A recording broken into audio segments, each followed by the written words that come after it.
అందరికీ నమస్కారం. నేను మీ రాజకృష్ణ. మరి ప్రకాశం జిల్లా అర్ధవీడు మండలం అర్ధవీడు గ్రామానికి చెందినటువంటి బీజేపీ సీనియర్ నేత, మరి బడుగు బలహీన వర్గాల ఆశాజ్యోతి, భారతీయ జనతా పార్టీ సీనియర్ నాయకులు జీవి రమణారావు సార్ గారిని మనం లీడర్ ప్రోగ్రాం ద్వారా ఇంటర్వ్యూ చేసే కార్యక్రమం చేస్తా ఉన్నాం. మరి 40 సంవత్సరాలు భారతీయ జనతా పార్టీకి వీర విధేయుడిగా ఉంటూ భారతీయ జనతా పార్టీ చేపట్టున్నటువంటి అన్ని కార్యక్రమాలలో కూడా ప్రజా సమస్యలపై అనుక్షణం పోరాడుతూ మరి వారి సమస్యలు పరిష్కారం దిశగా అడుగులు వేస్తున్నటువంటి నాయకుడు, బీజేపీ సీనియర్ నేత అయినటువంటి రమణారావు సార్ గారిని ఇంటర్వ్యూ చేసే కార్యక్రమం. అందులో భాగంగా వారిని ఈరోజు అర్ధవీడు మండలంలో వారిని కలవడం జరిగింది. నమస్కారం సార్. నమస్తే కృష్ణ. మరి భారతీయ జనతా పార్టీకి అర్ధవీడు అంటేనే ఒక కంచుకోటలాగా తయారు చేసేటువంటి అలాంటి ప్రోగ్రాంలు మీరు ఎన్నో చేస్తా ఉన్నారు బీజేపీ తరఫున. మరి దానిలో భాగంగా ఈరోజు మీలాంటి సీనియర్ నాయకుడు దొరకడం అరుదు. ఎందుకంటే ఈరోజు ఒక పార్టీ కండువ వేసుకుంటే రేపు ఇంకొక పార్టీ కండువ వేసుకుంటా ఉన్నారు. మరి 40 సంవత్సరాలుగా మీరు భారతీయ జనతా పార్టీ కండువ మార్చలేదు. మార్చే అవకాశం ఏమన్నా ఉందా? లేదు, అలాంటిది ఏం లేదు. నాకు ప్రాణమున్నంత వరకు భారతీయ జనతా పార్టీలోనే ఉండి నిజాయితీగా నా శక్తి మేరకు నేను భారతీయ జనతా పార్టీ తరఫున నేను ప్రజాసేవ చేస్తూనే ఉంటాను. నేను పార్టీ కార్యకర్తగా, బీజేపీ నాయకునిగా నిరంతరం నేను కృషి చేస్తూనే ఉంటాను. ఈ సందర్భంగా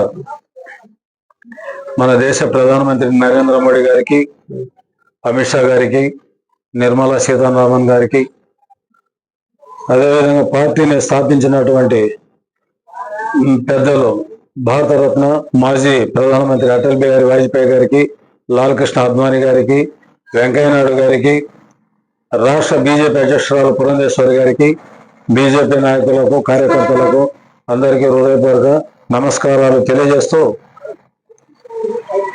ఈ యొక్క ఇంటర్వ్యూ కార్యక్రమంలో నా వంతుగా తోచిన సమాచారాన్ని యథార్థంగా తెలియజేస్తున్నాను. మరి భారతీయ జనతా పార్టీ, మీ కుటుంబ నేపథ్యం, భారతీయ జనతా పార్టీ అంటేనే టోటల్ గా బీజేపీ రమణారావు అంటే ఇక్కడ చాలా వరకు సుపరిచితమైన పేరు, ప్రతి ఒక్కరికి తెలిసిందే. మరి మీ కుటుంబ నేపథ్యం గురించి కొంచెం చెప్పండి. మా పూర్వీకుల్ని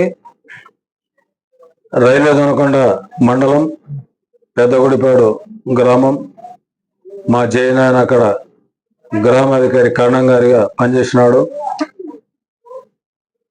మా నాన్న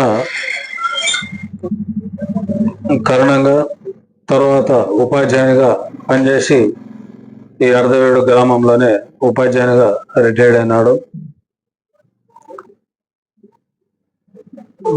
నాది వచ్చేసి మా నాన్న అక్కడ కరువు కాటకాలు ఉన్నప్పుడు పెదగుడిపాడు గ్రామం వదిలేసి ఇక్కడ మా అవ్వతాత గారి ఇంటికి వచ్చేసినారు. ఇక్కడనే నా యొక్క జననము, నాకు ఒక తమ్ముడు, చెల్లెలు ఉన్నారు.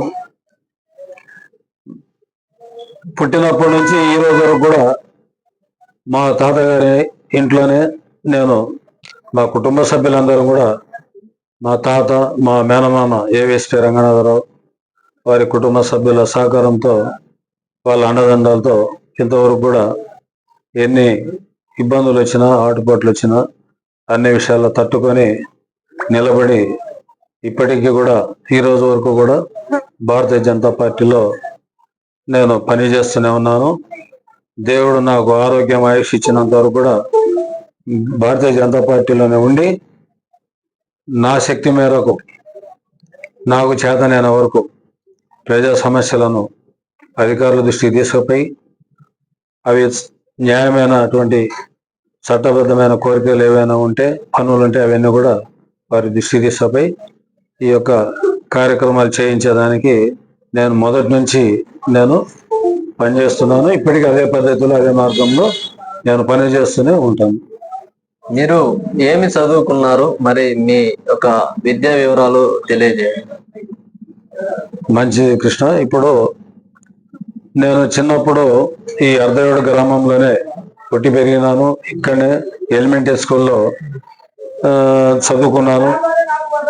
తర్వాత మా మేనమామ ఉద్యోగరీత్యా కనిగిరి టౌన్కు పోయినాక మా మేనమామ నన్ను అక్కడికి కనిగిరి తీసుకుపోయి చిన్న తరగతుల్లో అంటే 4, 5, 6 క్లాసులు అట్లా చదివించేదాన్ని కనిగిరి తీసుకుపోయినారు.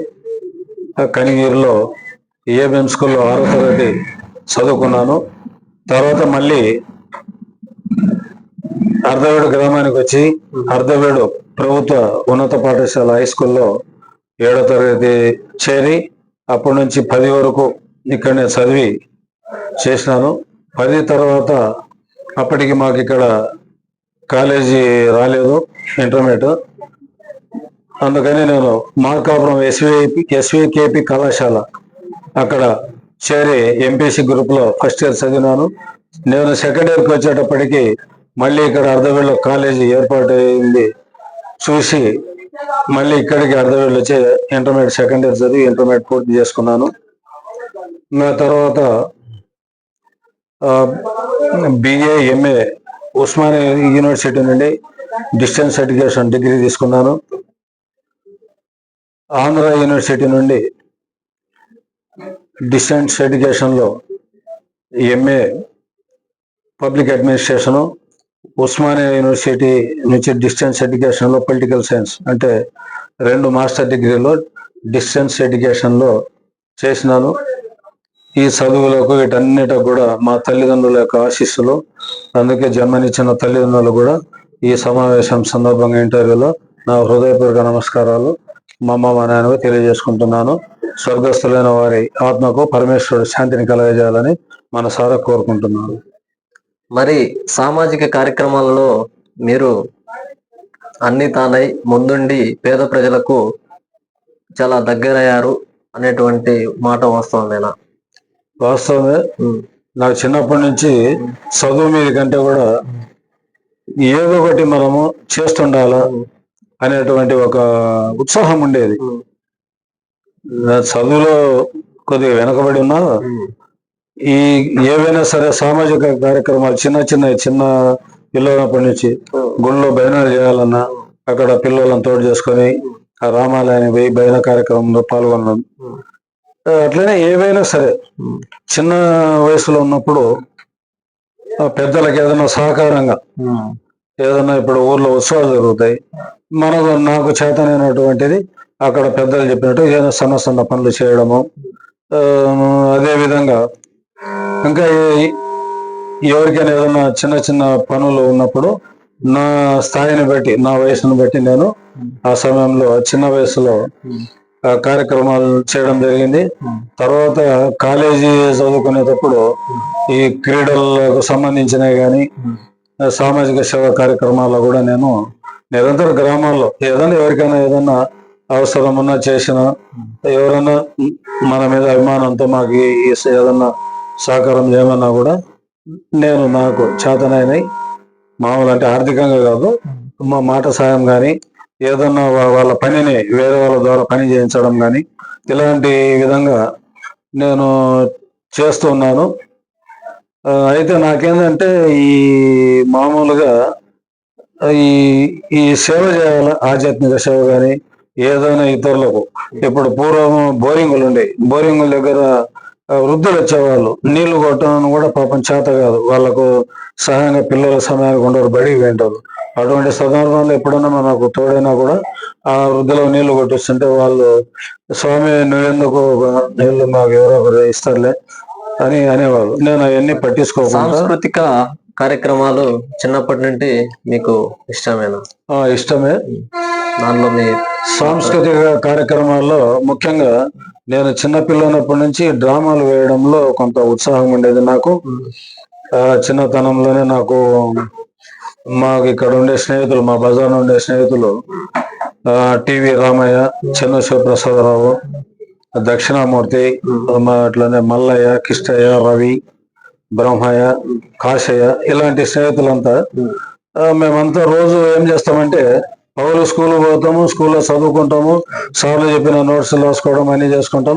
మళ్ళీ స్కూల్లోనే సాయంత్రం 4:30 నుంచి మేము ఒక గంట సేపు మళ్ళీ అక్కడ ఏదైనా బ్యాడ్మింటన్ కానీ, వాలీబాల్ కానీ, కబడ్డీ కానీ ఆడుకుంటాం. అది